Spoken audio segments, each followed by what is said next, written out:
Today is Sunday, Parashat Ekev. Tonight, Sunday night, will be the very special day of the year called Tu Beav, which means the 15th of the month of Av.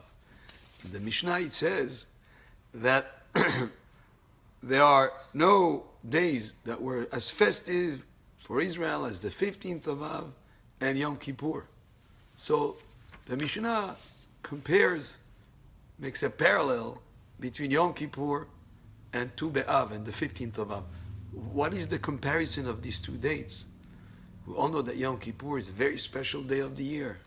This is the year that Hashem forgives us. It's the year of, it's the day that Hashem forgives us, forgives our sin, and that way, since that moment and that day that Hashem told Moshe Rabbeinu that he forgave him for the sin of the golden calf. So Yom Kippur is a day of forgiveness. It's also a day of connecting with Hashem. If throughout the year we're all involved in so many different things, and some people are very distracted from the real purpose in life and different things, come Yom Kippur and everybody's in synagogue, people are fasting, very spiritually uplifting day, and a day where every Jew feels that special connection with Hashem. So that's Yom Kippur. Well, Tu B'Av has the same qualities of forgiveness and connection.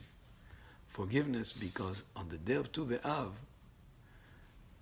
the Jewish people realized that the decree of the people that came out from Egypt, who were older than the age of 20, that they would die in the desert. And for 40 years, every year, 15,000 people died in the desert. All that was because of the sin of the Meraglim, the spies that spoke Lashon Hara on the land of Israel, and they cried on that night. And because of that type of situation, even last week there was the day of Tish'ah, which is the day of the destruction of the temple, where happened on the same date as the Meraglim, as the spies coming back. So that sin, 15,000 every year died. But when they come to the final year, and the 15,000 that were left even dug graves and they laid in them, the next morning they got up. They said, well, maybe we made a mistake in terms of the computation of when Rosh Chodesh was supposed to start, the beginning of the month. And the same thing the next night. It would be the 10th, going into the 11th, and then the 12th. By the time they reached the 15th of Av, the night of the 15th, and they saw the moon full, they say it cannot be the 9th. And therefore they realized that the decree of the 15,000 that die every year was nullified, and it was a symbol of the forgiveness for Am Yisrael for the sin of the spies. So those two sins, the sin of the golden calf was forgiven on Kippur.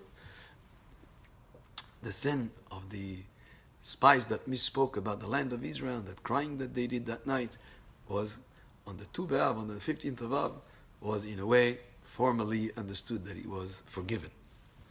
Then also, on Tu B'Av is a date that had many things that happen on that date that relate to the idea of unity and connection and connectivity. On that day of the 15th of Av, a decree that the tribe of Binyamin could not marry with other tribes was nullified on the 15th of Av, allowing people to marry with Binyamin from other tribes. Also, the daughter of Tzelofchad, he had only daughters, and they were told that when they get married, they would have to get married only with people from their own tribe. And the same would apply also to somebody who died with no sons except with daughters. Daughters could marry only people from their own tribe. But on the 15th of Av was the date that that decree was cancelled, and then even if somebody had only daughters, they could marry with any tribe they wanted. There was more that happened on the 15th of Av.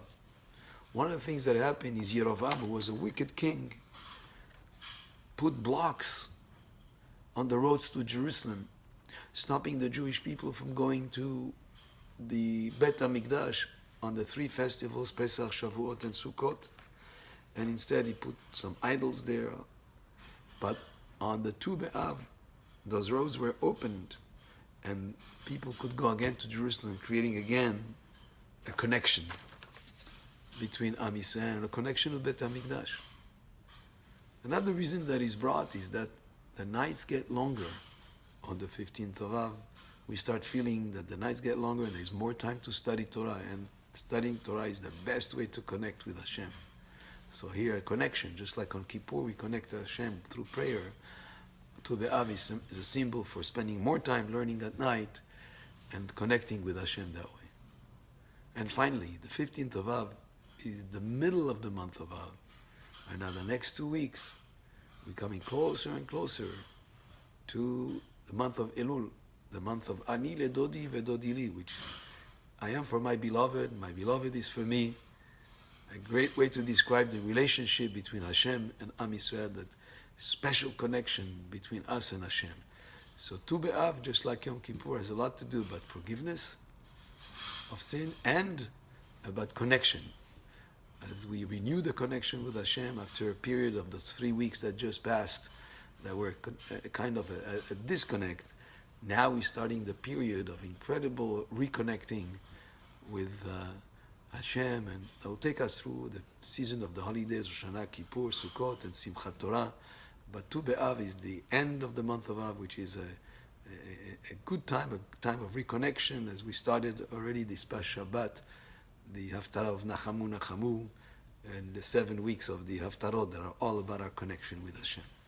Happens to be tonight is also the Hilul of Rabbi Amram ben Diwan, who's a venerated tzaddik, a righteous person, who passed away 235 years ago.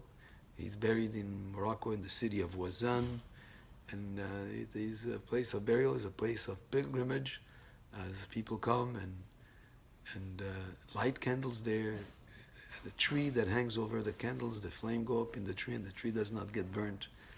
And the tzaddik Rabbi Amram ben Diwan, as people go there and pray on his tomb, that is a chut, the merit of the righteous Rabbi Amram ben Diwan, should serve to bring many blessings for Hashem. Amen. Kenei Ratzon. Baruch Adonai le'olam. Amen ve'amen.